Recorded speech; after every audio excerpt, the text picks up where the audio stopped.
이번 시간에는 누가복음 5장 27절에서 39절의 말씀으로 새로운 피조물이라고 하는 제목으로 함께 하나님의 말씀을 나누도록 하겠습니다. 누가복음 5장 27절에서 39절 새로운 피조물이라고 하는 제목으로 함께 나누도록 하겠습니다. 자매님들 혹시 그 삼양라면에서 나온 불닭 볶음면 드셔보셨습니까? 네. 드셔보셨어요? 네네. 맛이 어떻던가요? 맛있어요? 아주 똑똑하시군요. 저는 매워서 안 먹습니다. 그런데 이 삼양 불닭 볶음면이 한국에서만 인기가 있는 게 아니고 다른 나라에도 엄청나게 팔려가지고 이 삼양라면이 지금 제2의 중원기가 되는 가장 이 핵심적으로 귀한 라면이 이 불닭 볶음면이라고 해요. 근데 라면은 보통 우리가 생각하기를 그냥 건더기 있고 그다음 수프 있고 그렇게 물 부으면 국물 있는 그런 게 라면이잖아요. 그런데 언젠가부터 시작해가지고 볶음면이 나오더니 이렇게 엄청나게 매운 캡사이신이 들어간 이 라면이 유행을 한다는 게 참 이해가 되지 않잖아요. 근데 시대가 변하고 사람들의 입맛이 변하니까 이런 게 또 유행하는 거예요. 근데 이 삼양 불닭 볶음면이 나오기 전에 삼양라면이 굉장히 좀 공경에 처했어요. 옛날에 연세 드신 분들은 기억하실지 모르겠는데 우지라면 사건이라고 해가지고 거기에 되면서 이제 농심라면이 막 올라가고 삼양라면은 내려가가지고 뭐 라면 그 3위까지 내려가는 그런 거였어요. 근데 나중에 이제 우지라면이 뭐 인체에 유해하지 않다 뭐 이렇게 됐지만 이미 시간은 다 지나가 버렸고 회복이 안 됐잖아요. 그러면서 이 삼양라면에서 그렇게 고전을 면치 못하고 있었는데 이런 것들에 대해서 얘기하기 시작했을 때 회사가 그런 거 되겠냐고 라면이라고 하는 그런 게 아닌데 이렇게 된 거죠. 그런데 이제 시간이 지나면서 이제 그 집 삼양라면 며느님이 회장님이 됐대요. 부회장님이 되셔가지고 이런 거 해야 된다고 그렇게 설득을 하고 해가지고 그 라면이 이제 세상에 나왔다는 거예요. 그런 걸 보게 되면 사실 우리들의 어떠한 고정관념이나 또는 오랫동안 갖고 있던 전통만으로는 이 세상이나 아니면 우리의 삶을 살아가는 데 있어서 적응하기가 참 힘들다 하는 생각을 할 수가 있겠습니다. 예수님께서 이 땅에 오셨을 때의 상황도 사실은 매우 비슷하다고 말할 수가 있습니다. 예수께서 이 땅에 계셨을 때 가장 예수님의 대적자들이 누구였죠? 바리새인들, 서기관들, 그리고 또 사두개인들, 율법 교사들 이런 사람들이었어요. 이들은 매우 전통주의자들이었어요. 관습을 옹호하는 사람들이었어요. 그래서 예수님은 이런 것에 대해서 강력하게 반대하시고 주님께서 새로운 것을 말씀하기 시작하셨어요. 내가 메시아다. 그리고 내가 너희들에게 약속한 메시아다. 그리고 내가 새로운 것을 너에게 말한다. 이렇게 계속해서 하셨어요. 그러니까 바리새인들과 서기관들이 좋아했겠습니까? 매우 싫어했겠죠. 결국은 예수님을 죽이려고 했던 거죠. 그러한 가운데서 예수님이 사람들과 어울려 다니시고 기적을 베푸시고 이렇게 하는 걸 보게 되는데 예수님이 정말 우리가 이제 지금부터 보게 될 기사를 보게 되면 오늘날도 잘 이해하기 힘든 그런 상황인데 일반적인 사람들이 싫어하는 사람하고 만나고 그 싫어하는 사람들하고 또 밥도 먹고 이렇게 하니까 사람들이 싫어했어요. 근데 예수님의 본래 목적이 과연 무엇이었냐 하는 거죠.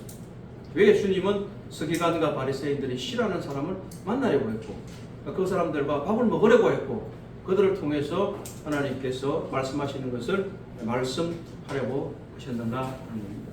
그것은 하나님의 원래의 뜻이 누구에게 나타나는가, 하나님의 본래의 뜻이 무엇인가를 가르쳐 주시기 위해서 하신 거죠.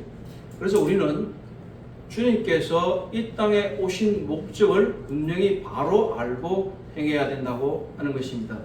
이전까지 우리의 종교적인 관습이나 그리고 우리의 전통이나 우리의 생각이나 편견이 아니라 우리 주님께서 이 땅에 오신 목적이 무엇인지 그리고 이유가 무엇인지 그리고 주님은 무엇을 말씀하셨는지를 바르게 이해할 때에 비로소 우리는 조금 전에 말씀 제목대로 새로운 피조물의 삶을 살 수 있다고 하는 것입니다.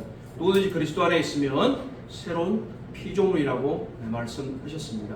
그렇다면 그리스도 안에 있는 사람으로서 우리가 주께서 말씀하신 것이 과연 무엇인지, 그분의 우리를 향하신 목적이 무엇인지를 알고 이해하고 행할 때만 비로소 우리는 새로운 피조물의 삶을 살 수가 있다고 하는 것입니다. 자, 먼저 우리 누가복음 5장 27절에서 32절의 말씀을 보도록 하겠습니다. 누가복음 5장 27절에서 32절. 우리는 새로운 피조물의 삶을 살기 위해서 누가복음 5장 27절에서 32절의 말씀은 주님이 오신 목적에 충실해야 된다. 주님이 오신 목적에 충실해야 된다고 말씀하고 있습니다. 먼저 27절에서 29절은 그렇게 충실한 삶을 살기 위해서는 먼저 우리가 우리의 자신을 위한 세상을 버리고 주님을 따르는 것이라고 말하고 있습니다. 세상을 먼저 버리고 주님을 따르는 것이라고 말합니다. 우리 함께 27절에서 29절의 말씀을 읽도록 하겠습니다. 27절 보기 시작. 그 후에 예수께서 나가사 레이나 세리가 세상에 앉아있는 것을 보시고 나를 따르라 하시니 그가 모든 것을 버리고 일어나 따르니라. 레이가 예수를 위하여 자기 집에서 큰 잔치를 하니 세리와 다른 사람이 많이 함께 앉아 있는지라. 예수님께서는 의도적으로 이런 사람들을 찾아다니셨어요. 먼저는 예수님이 어부들을 만나셨어요. 그리고 이제 세리를 만났어요. 이 표현 자체도 우리말도 옛날 성경이라 그런지 세리라는 표현 자체는 이미 멸시의 뜻을 담아두고 있는 거죠. 아니면 그냥 실제로 보면 세관원이거든요. 이 사람이 그렇게 하든지 아니면 세무서원이라든지 이렇게 해야 되는데 세리 이렇게 하는 것 자체가 이미 멸시의 뜻을 담아두고 있는 거죠. 우리나라도 보면 옛날에 일본이 우리나라를 통치했을 때에 경찰관들이 그래서 그때 순사라고 그랬으니까 순사 이렇게 하면 아주 약보고 그걸 멸시하는 뜻이 담겨 있잖아요. 이 세리도 그들에게 있어서는 굉장히 멸시받는 유대인들에게 그런 직업이었던 거예요. 동족을 수탈했다, 그리고 세금을 자기들이 착복했다, 이런 것들 때문에 세리는 종교인들에게는 특히 멸시받는 사람들이었습니다. 그래서 주님은 그런데 이 사람들을 만난 거예요. 그리고 주님이 이 사람 마태만 만난 게 아니고 마태가 사귀는 사람들도 주님이 만나신 거예요. 마태가 처음에 어떻게 했죠? 주님이 따르라 그러니까 좀 생각해보고요. 그렇게 했나요? 그렇지 않았죠. 성경을 금방 읽어보니까 따르라 그러니까 28절 그가 모든 것을 버리고 일어나 따르니라 이렇게 말씀하셨어요. 그가 모든 것을 버리고 일어나 따랐다고 말합니다. 이 사람은 자신이 돌아갈 다리를 불태워버린 거예요. 자기 근무지를 이탈했는데 로마에서 다시 채용을 하겠습니까? 그렇지 않죠. 그러니까 이 사람은 자기가 다시 예전의 직업으로 돌아가지 못할 것을 분명히 알았지만 예수님을 따라서 이제 모든 것을 버리고 일어나 따릅니다. 그래서 우리의 삶도 사실은 이와 같을 수 있습니다. 저의 개인적인 경험 속에서도 저는 이렇게 한 적이 있습니다. 저도 저의 다 돌아갈 다리를 완전히 끊어버렸기 때문에 하나님의 일에 정정할 수밖에 없습니다. 여기서는 억지로가 아니라 하나님께서 그렇게 하셨기 때문에 저도 그렇게 하고 있습니다. 그리고 나서 29절에 보면 레위가 예수를 위해서 잔치를 했다고 그래요. 잔치를 했다. 조금 전에 말씀드렸던 대로 자기만 한 게 아니라 자기가 사귀는 죄인들, 그런 사람들을 불러들은 거예요. 그런데 이런 사람들은 세상에서 싫어할지는 모르지만 종교인들은 싫어할 수 있겠지만 예수님이 만나고 싶어하는 사람들이었습니다. 그래서 사람들이 이러한 이 잔치의 시기에 몇몇 가지 질문을 예수님에게 던집니다. 세 가지 정도를 볼 수가 있는데요. 첫 번째, 이 세 가지의 질문을 통해서 예수님께서 세 가지의 답변을 주십니다. 먼저는 그분은 죄인을 구원하러 오셨지 종교인을 부르러 오신 것이 아니다는 것이고, 두 번째는 그분은 슬픔이 아닌 기쁨을 주러 오셨다고 하는 것입니다.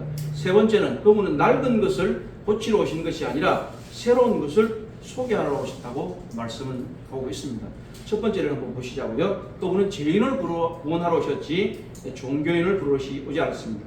그래서 차별 없이 잃어버리는 것을 찾는 것이 주님의 목적입니다.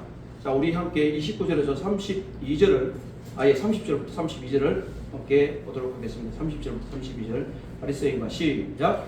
바리새인과 그들의 서기관들이 그 제자들을 비방하였되 너희가 어찌하여 세리와 죄인과 함께 먹고 마시느냐. 예수께서 대답하여 이르시되 건강한 자에게는 의사가 쓸데없고 병든 자에게 쓸데있느니라. 예, 32절까지는 예, 되겠습니다. 지금 누가 먹고 있죠? 바리새인과 서기관들, 이 세리와 죄인들을 싫어하는 사람들이 예수님과 그 제자들에게 묻고 있는 거예요. 그냥 굶는 것만 해도 부족해서 왜 세리와 죄인과 함께 밥 먹고 있느냐 이렇게 말하고 있는 거예요. 밥 먹고.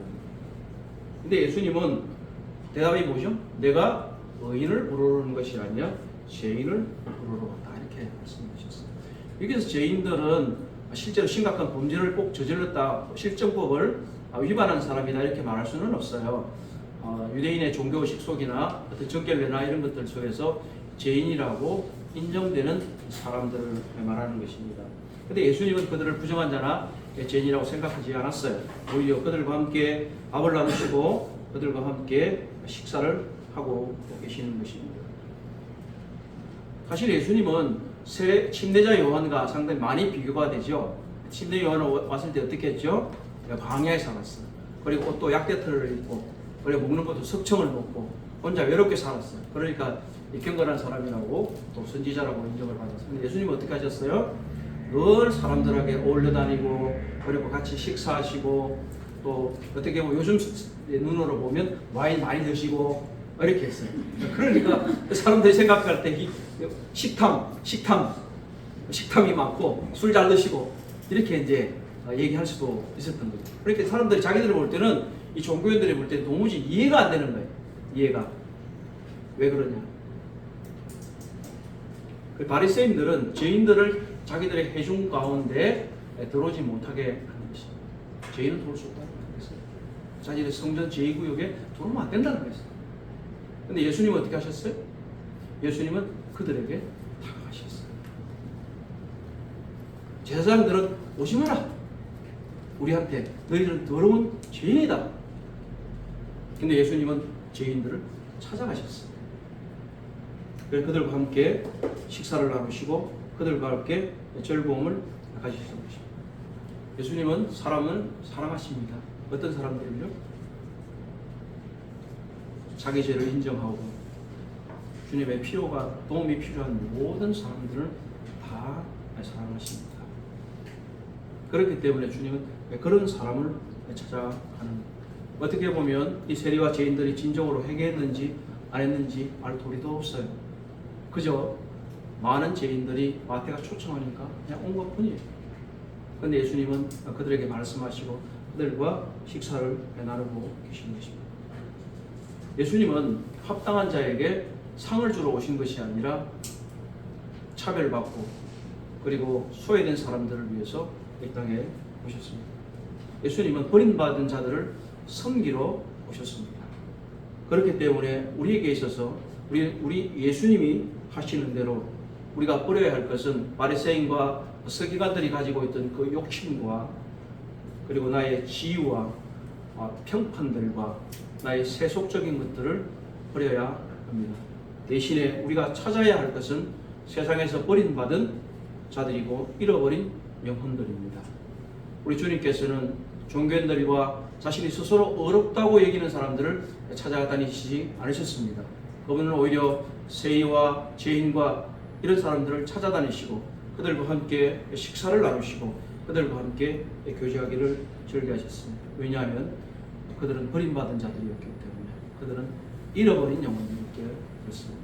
우리가 새로운 피조물의 삶을 살려고 한다면, 그리고 주님이 오신 목적에 충실하여야 한다면 우리는 바로 세상에서 버림받은 자들, 잃어버린 영혼들, 이런 사람들을 찾아 나서는 것이 우리의 삶입니다. 우리는 그런 사람들을 우리들의 회중 가운데로 기꺼이 맞이해야 합니다. 그들이 우리들의 회중 가운데 들어와서 그들이 우리들과 함께 교제를 나누도록 해야 하고, 그들이 우리들 속에서 예수 그리스도를 발견할 수 있도록 하여야 합니다. 우리가 우리 스스로의 담을 치고 우리가 우리의 벽을 치고 다른 이들이 우리들이 해준 가운데 나오지 못하게 했다면 우리는 그것은 주님께서 이 땅에 오신 목적을 우리가 소홀히 여기는 것입니다. 더 나아가서는 적극적으로 우리는 버림받은 영혼들, 잃어버린 영혼들을 찾아 나서야 합니다. 그렇게 해서 그들이 주님 앞으로 나올 수 있도록 하여야 합니다. 이것이 새로운 피조물로서의 우리의 삶이 되어야 하는 것입니다. 두 번째는 33절에서 35절은 새로운 피조물로서의 그리스도는 일상의 삶 속에서 주님으로 기뻐해야 된다.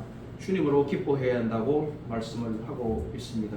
우리 함께 33절에서 35절의 말씀을 읽도록 하겠습니다. 잠깐만요.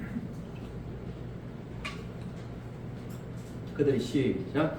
그들이 예수께 말하되 요한의 제자는 자주 금식하며 기도하고 바리새인의 제자들도 또한 그리하되 당신의 제자들은 먹고 마시나이다. 예수께서 그들에게 이르시되 본인집 손님들이 신랑과 함께 있을 때에 너희가 그 손님으로 금식하게 할 수 있느냐? 그러나 그날에 이르러 그들이 신랑을 빼앗기리니 그날에는 금식할 것이니라. 자, 첫 번째는 우리가 조금 전에 본 첫 번째 단락에서는 왜 예수님이 죄인들과 세리들과 먹냐 이렇게 하는 거예요. 대상을 내세요. 세리와 죄인과 먹는 거예요. 그러니까 이게 이제 주님이 답에 야 죄인 부르러 왔다 이렇게 자기 할 말이 없잖아요. 그러니까 왜 우리나 바리새인의 제자들은 금식하는데 너희들은 금식 안 하냐 이렇게 묻는 거예요. 금식 안 하냐. 그들이 볼 때 자기들은 종교적인 교율을 준수하기 위해서 정기적으로 금식하고 애통해하고 이렇게 하는데 주님과 그의 제자들과 사람들은 뭘 즐겁게 지내니까 도무지 이해할 수가 없는 거예요. 사실 이제 유대인들의 경우에는 모세 율법에 의하면 대속죄일에만 금식했습니다. 그런데 점점 시간이 흐르게 되면서 유대인들이 이제 계율을 많이 만들기 시작했어요. 그래서 종교적인 사람들이 일주일에 2번씩 금식하도록 했어요. 근데 예수님의 제자들은 왜 금식하지 않았을까라고 했을 때 예수님의 말씀이 신랑이 여기 있지 않냐? 혼인잔치에 신랑하고 있는 사람이 어떻게 금식할 수 있나? 즐겁게 지내야지. 이렇게 말씀하십니다. 근데 나중에 이후에는 신랑을 빼앗길 때 그때 금식하는 것이다. 지금은 금식할 때가 아니라 바로 창조주이신 주인이 그리고 교회의 신랑이신 주님이 함께 하고 있기 때문에 금식할 이유가 없고 주님을 위해서 기뻐해야 된다고 말씀하십니다. 그렇다고 해서 주님께서 금식을 필요 없다고 말씀하신 건 아니에요. 우리가 애통하는 마음이나 회개하는 마음이나 또는 하나님 앞에서 우리가 간절하게 구할 때는 금식을 통해서 우리 하나님 앞에 나아가는 것입니다. 주님께서 그런 것을 반대하신 것이 아니에요. 주님께서 반대하신 것은 오히려 하나님 나라에 대한 실물 교훈을 주시기 위해서 종교적인 의무나 그리고 자신의 의를 나타내는 그런 금식들은 필요 없다고 말씀하신 것입니다. 그래서 주님께서는 이러한 금식의 습관이 바리새인들과 서기관들 속에서 광범위하게 종교적인 관습이 되어버렸고 그들의 전통이 되어버렸기 때문에 알맹이 없이 거칠이라고 하는 것들은 소용이 없다 이렇게 합니다. 오히려 그것보다는 너희들의 구주가 함께 있고 너희들의 신랑이 함께 있으니 기뻐하는 것이 더 맞다라고 그들에게 일침을 놓았다는 것입니다. 예수님은 의도적으로 이렇게 하신 거예요. 예수님은 의도적으로 이렇게 하신 거예요. 사실 예수님이 우리에게 오신 것을 뭐라 그러죠? 이 땅에 오신 것을 복음이라고 그러잖아요. 복음은 무슨 뜻입니까? 좋은 소식. 우리나라 사람들은 복을 받기를 좋아하기 때문에 이 가스펠이라고 하는 단어가 복음이 되는 거예요. 복된 소식. 우리가 복을 받는 좋은 소식이라는 뜻이잖아요. 복된 소식이 누구에게서 주어졌습니까? 네, 예수님이잖아요. 예수님 복된 소식의 주창자이신 그분이 지금 함께 있는데 왜 슬퍼해야 되겠습니까? 근데 슬퍼할 이유가 전혀 없었던 거죠. 그렇기 때문에 예수님께서는 이 가난한 자, 병든 자, 버림받은 자, 죄인, 세리 이런 모든 사람들과 함께 하시면서 그들이 주님 자신을 위해서 기쁨을 누리기를 원하셨던 거예요. 재밌는 얘기를 하나 제가 들었는데 92세 할머니가 이런 얘기를 살면서 가장 후회했던 점이 무엇입니까? 이렇게 물어봤어요. 연세 드신 자매님도 여기 계신데 살면서 가장 후회된 점이 뭐예요? 보통 아니면 대답은 안 하셔도 돼요. 그냥 묻는 거예요. 나중에 대답하시면 되고 많은 사람들이 뭐라고 대답해요? 네, 가족과 함께 하지 못했다. 그렇잖아요? 얘 일만 열심히 했다. 앞만 보고 달랬다. 뭐 이런 얘기 막 하잖아요. 그때는 좀 가족들과 이렇게 잘 지내고 즐겁게 지내고 이런 얘기거든요. 92세 할머니가 이렇게 얘기했어요. 보통 사람들이 마지막에 웃는 놈이 좋은 인생이다 이렇게 얘기를 해서 그렇게 살았다는 거예요. 근데 알고 보니까 마지막에 웃는 놈이 좋은 인생이 아니고 자주 웃는 놈이 좋은 인생이에요. 무슨 뜻인지 이해하시겠어요? 네. 너무 마지막에 웃으려고 모든 것을 절제하고 우리 주님도 물론 우리 주님을 섬기면서 절제하고 인내해야 합니다. 그렇죠?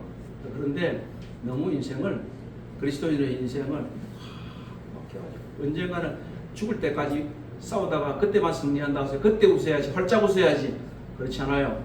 이 92세 할머니 말씀은 뭐예요? 마지막에 웃는 인생이 좋은 인생인 줄 알았는데 웬걸 살아갈 동안에 자주 웃을 걸. 자주 웃을 걸.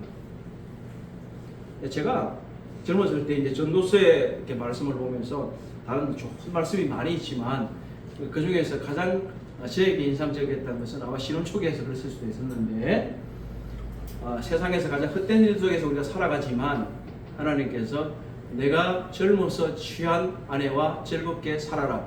그것이 해 아래서 수고하는 너의 군복이다 이렇게 말씀하셨습니다. 해 아래서 얼마나 헛되고 고난들이 많은 일이 있지만 내가 젊어서 취한 아내와 즐겁게 살아라. 그래서 저는 그것을 제 평생에 모토로 삼고 저는 제 아내와 어떻게든 즐겁게 살려고 노력을 합니다. 사랑하는 형제 자매님들, 우리 주님과 함께 즐겁게 사십시오. 아멘. 그것이 우리들의 삶입니다. 너무 슬퍼하지 마십시오. 우리 주님이 계시지 않습니까? 함께하고 계시고 우리 주님이 우리에게 기쁨을 주시는 분이잖아요. 오전에도 드렸던 말, 우리 모든 은혜를 주시는 하나님이고 우리에게 여러 가지 은혜를 주시는 하나님, 우리 주님과 함께 계신데 왜 슬퍼하고 우리가 찡거리고 살아야 합니까?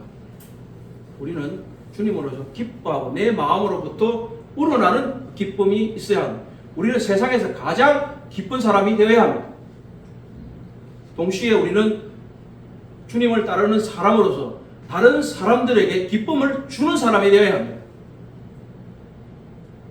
우리 주님이 세상에 기쁨을 주기 위해서 좋은 소식을 전해주기 위해서 오셨던 것처럼 우리 자신도 사람들에게 기쁜 소식을 전해줘야 되고 그들에게 기쁨을 줄 수 있는 사람이 되어야 됩니다.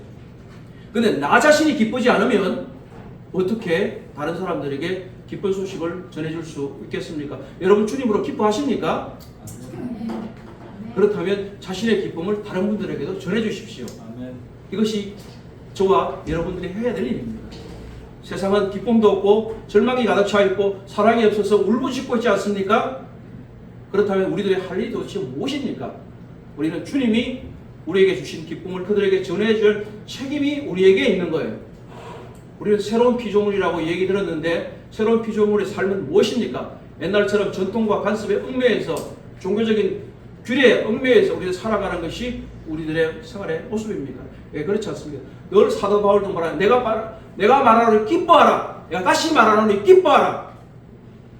이렇게 말씀하셨어요. 주님은 우리에게 기쁨을 주기를 원하시는 분이지 우리에게 슬픔과 고난과 고통을 안겨주기를 원하는 분이 아닙니다.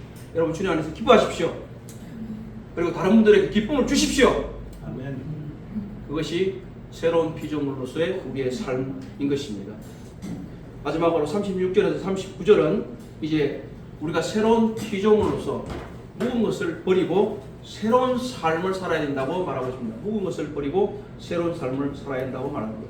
우리 함께 36절에서 39절을 읽습니다. 또 비유하여 시작. 또 비유하여 이르시되 새 옷에서 한 조각을 찢어 낡은 옷에 붙이는 자가 없나니 만일 그리하면 새 옷을 찢을 뿐이요 또 새 옷에서 찢은 조각이 낡은 옷에 어울리지 아니하리라. 새 포도주를 낡은 가죽 부대에 넣는 자가 없나니 만일 그렇게 하면 새 포도주가 부대를 터뜨려 포도주가 쏟아지고 부대를 부수게 되리라. 새 포도주는 새 부대에 넣어야 할 것이니라. 무거운 포도주를 마시고 새 것을 원하는 자가 없나니 이는 무거운 것이 좋다 함이라. 사실 38절에 있는 말씀은 세상 사람들도 많이 인용을 해요. 새 포도주를 새 부대에 남아야 된다. 주로 이 얘기를 언제 하죠? 사람 갈아치울 때. 새 포도주를 새 부대에 집어야 된다. 사람 바꿀 때 이 얘기를 많이 해요, 사람들이. 근데 이게 그런 의미일까요? 네, 그렇지는 않겠죠. 어느 생각해봐도 그렇지 않아요. 네, 그런 뜻이 아니라. 그럼 무슨 뜻인지 함께 좀 보도록 하겠습니다. 주님이 말씀하신 것은 새 옷에다가 헌조각을 누가 붙이냐 이거죠. 그런 사람 있겠어요? 여러분께서 제일 좋은 수백만 원짜리 옷을 사셨는데 다날 가까워진 옷에다가 보감 떼가지고 붙이겠냐고. 그런 걸 세상에 어디 있겠냐고. 없잖아요. 그렇게 하면 새 옷도 찢어버리고 다른 것도 찢어져 버리고 결국은 아무것도 안 된다 하는 거잖아요. 사도 바울께서도 외로운 차례 말씀하지 너희는 뭐요? 새 옷을 입어라. 의로운 옷을 입어라. 새 성품을 입어라. 옛 성품을 벗어버리고 새 성품을 입어라. 이런 얘기를 여러 차례 하잖아요. 옛 성품을 벗어버리라는 거예요. 새로운 성품을 입으라는 거예요. 우리에게서는. 옛 습관대로, 옛 관습대로 제약된 관습으로 살아가서는 안 된다고 하는 것이 이 말씀인 것입니다. 아마 이 유대인들의 지도자들은 예수님의 가르침도 상당히 새롭고 좀 좋으니까 자기들 거하고 또 예수님의 가르침과 자기들의 가르침과 예수님의 가르침을 적당히 좀 이렇게 해서 좀 뭔가 종교적인 개혁을 하고 이렇게 하기를 원했던 것 같아요. 근데 예수님은 아니야, no! 이렇게 한 거예요. 너희들 건 아니라고. 이거 옛 것은 다 낡아지고 없어졌기 때문에 버려야 되는 것이고 새로운 것이 되어야 된다고 말씀하신 것입니다. 옛 옷을 기워 입는 게 아니라 어떻게 한다고요? 그냥 새 옷을 입으라고 말씀하십니다. 옛 성품은 우리가 고칠 수가 없어요. 그러나 그리스도인이라면 옛 성품과 새 성품의 가르침들을 이미 받으신 걸로 제가 듣고 있는데 옛 성품을 고쳐설 수는 없어요. 새로운 성품으로 살아야 되는 것입니다. 그리고 여기 39절에 있는 이 포도주 38절 39절에 있는 우리 보고 새 포도주가 되라고 말씀하신 게 아니에요. 새 포도주는 누굴까요? 예수 그리스도. 새 포도주는 예수님과 그의 가르침을 말하는 거예요. 도대체 율법사들이나 이 바리새인들은 예수님이 가르치신 이 예수님의 인격과 사역을 받아들일 준비가 전혀 안 돼 있고 그들이 갖고 있는 이 관습과 전통과 종교적인 구례들은 예수님을 거부하고 있었던 거예요. 도저히 그래서 예수님은 그들 속에 거하실 수가 없었어요. 그것은 옛 부대인 거예요. 그래서 예수님의 말씀과 예수님과 그분의 말씀과 약속들과 사역들을 담을 수 있는 것은 바로 새로운 부대가 필요했다고 하는 거예요. 새로운 부대가 필요해요. 새로운 피조물이 필요했던 거예요. 그리고 새로운 신약 교회가 필요했던 거예요. 더 이상 구약에 있는 그런 바리새인들과 율법사들과 서기관들과 종교인들이 해서는 그런 것이 아니라 이제는 새로운 것이 필요하다. 너희들은 안 된다. 그래서 우리들에게 말씀하시는 것은 뭐예요? 너희들이 새로운 가죽 부대가 되어야 된다. 이렇게 말씀하시는 거예요. 우리가 여전히 이들 종교인들처럼 옛 습관과 옛 전통과 이런 것에 매여 있다면 예수님이 오신 목적과 예수님의 인격과 그분의 사역과 그분의 약속들과 그분의 말씀들을 우리들 속에 담을 수가 없다고 하는 거예요. 우리는 새로운 가죽 부대가 되어야만 해요. 옛 가죽 부대는 새 포도주를 담으면 포도주가 발효될 때에 터져버립니다.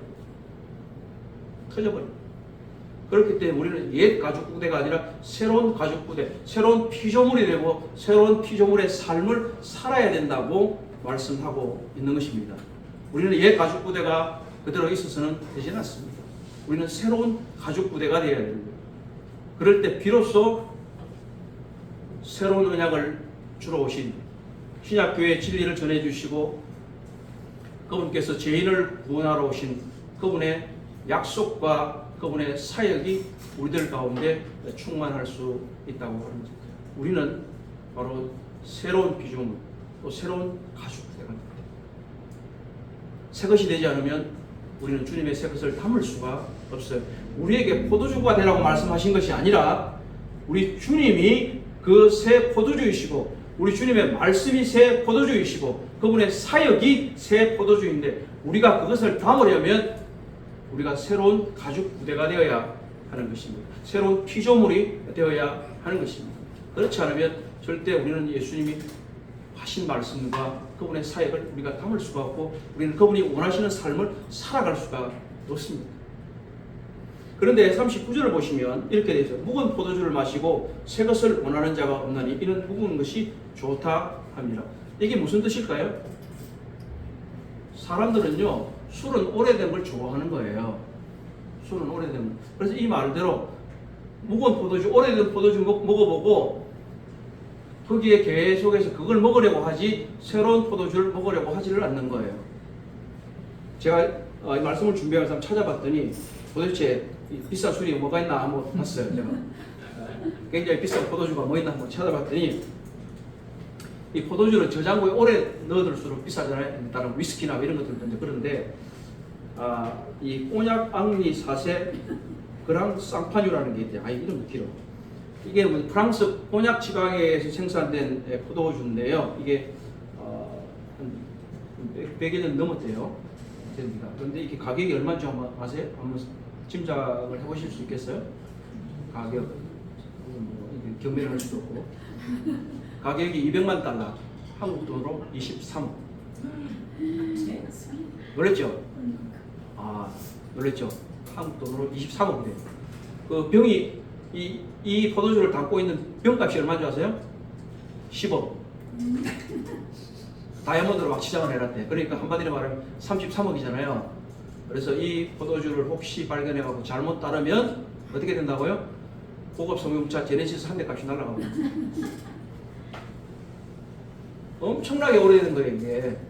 그러니까 이런 술을 마시려고 그러지 방금 저장고에서 꺼내온 술을 뭐 안 마시잖아요. 그러니까 이게 우리들의 사람들의 행태를 얘기하는 거예요. 관습을 얘기하는 거예요. 오래된 것들, 우리가 익숙한 것들에 대해서 우리는 잘 벗어나려고 하지는 않아요. 이렇게 모였으니까, 난 이렇게 섬겼으니까, 그리고 나는 이전에 이렇게 살았으니까. 그냥 거기에 머물려고 해요. 보통의 경우는. 새로운 것이 오면 사람들은 대체로 정을 하려고 해요. 이건 안 되지. 이렇게. 우리 주님이 말씀하신 것에 대해서도 성경이 이렇게 말하고 있는데도 성경은 성경이고 실제가 나는 잘 안 나. 이렇게 얘기를 할 수 있습니다. 우리 주님이 이 땅에 오셔서 너희들이 새 포도주를 담기 위해서는 묵은 부대로는 안 된다. 새로운 가죽 부대가 되어야만 합니다. 그래야 새로운 피조물이 되어야 비로소 주님 자신이 이 땅에 오신 목적, 내가 의인을 부르러 온 것이 아니요 죄인을 부르러 왔다. 그리고 나는 죄인 가운데였다. 너희들은 도대체 어떻게 해야 되겠느냐? 누구하고 어울려야 되겠느냐? 누구를 위해서 살아야겠느냐? 너희들의 삶이 주님에게 말씀하신 것들에 합당한 삶은 어떻게 되어야 됩니까? 우리가 자주 암송하면서도 그리스도 안에 있으면 누구든지 새로운 피조물이라. 보라, 내 것은 지나갔으니 새 것이 되었도다. 이렇게 말씀하시지만 암송한 이면에 우리가 정말 새로운 옷을 입으려고 하는지 새로운 가죽 부대가 되려고 하는지는 스스로가 자문해 보아야 할 것입니다. 물론 제가 형제 자매님들께서 잘못 섬기고 계시다거나 이런 것으로 말씀드리려고 하는 것은 아닙니다. 저 자신도 그래서 늘 생각하게 되면서 우리의 옛날 말에도 일신, 우일신이라고 했던 것처럼 새롭게 또 새롭게 되는 것이 우리들의 과제이기 때문에 그렇습니다. 우리가 늘 새롭게 되지 않으면 우리는 퇴보할 수밖에 없고 옛것에 집착할 수밖에 없고 비싼 포도주나 찾을 수밖에 없는 것이기 때문입니다. 우리들의 옛 습관과 잘못된 지약들과 그리고 우리들의 전통과 관습들과 이런 것들은 다 갖다 버리고 우리 주님이 말씀하시는 것, 우리 주님이 새롭게 우리에게 계시해 주시는 것들, 알려 주시는 것들에 맞추어서 우리가 살아가야 합니다. 새 포도주는 새 가죽 부대에 담아야 합니다. 새 포도주를 헌 가죽 부대에 담게 되면 포도주가 발효할 때에 터져버린다고 말했습니다. 이것은 포도주도 버리고 부대도 버린다고 말했습니다. 우리가 가죽 부대에 있는 상태로 있게 되면 새로운 포도주가 우리를 감당하지 못하기 때문에 우리를 터뜨려 버릴 것이고 우리 자신도 주님 앞에 합당하지 못한 삶이 될 것입니다. 우리는 구원의 새 시대를 살아가는 사람들입니다. 우리 주님께서 이 땅에 오셔서 새로운 신약교회의 진리를 말씀하셨고 그분께서 우리에게 새 언약을 주셨습니다. 우리에게 구원의 보정으로 성령을 주셨습니다. 우리에게 새로운 성품을 주셨습니다. 그렇다면 우리가 당연히 그런 삶을 살아야 되지 않겠습니까? 우리는 새로운 가죽 부대가 되어야 합니다. 우리는 새로운 피조물다운 삶을 살아야 합니다. 그렇지 않다면 우리의 삶은 새 포도주를 담지 못하는 헌 부대처럼 터져버리고 말 것입니다. 우리는 비참한 삶을 살 수밖에 없을지도 모릅니다. 사랑하는 형제자매님들, 제가 사랑하는 형제자매님들과 함께 말씀을 교제할 수 있는 것 정말로 감사한 마음이 있습니다. 주께서 저희들이 이곳에 섬기든 저곳에 섬기든지 간에 우리들을 한 몸으로 부르셨고 또 우리가 그리스도의 합당한 삶을 살아가도록 우리를 부르셨습니다. 주님께서 우리의 장소가 문제가 아니라 지역이 문제가 아니라 우리의 연령이 문제가 아니라 우리 모두를 새로운 피조물로 부르셨다고 하는 사실인 것입니다. 그렇기 때문에 우리는 우리 주님께서 우리에게 주신 그 은혜대로 또 그 은혜 안에서 굳게 서면서 새로운 피조물로서 새로운 가죽 부대로서의 삶을 살아가야만 합니다.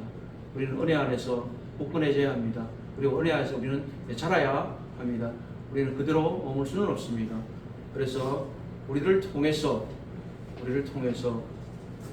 우리가 갖고 있는 기쁨이 세상으로 흘러나가고 그것을 통해서 많은 사람들이 우리 주님께서 의도하신 대로 목적하신 대로 이곳에 와서 복음을 듣고 그들도 우리와 동일한 기쁨을 누리도록 해야 하는 것이 새 가죽 부대가 되는 새로운 피조물 되는 삶인 것입니다. 우리 모두 이런 마음을 담고 우리 주님께서 새 포도주는 새 가죽 부대에 담아야 된다고 말씀하신 것처럼 우리 자신이 그 새로운 가죽 부대가 되어서 우리 주님의 인격과 그분이 하신 사역과 약속들을 충분히 잘 담을 수 있는 그러한 사람들이 되기를 주님으로 축복하고 기도합니다. 감사합니다.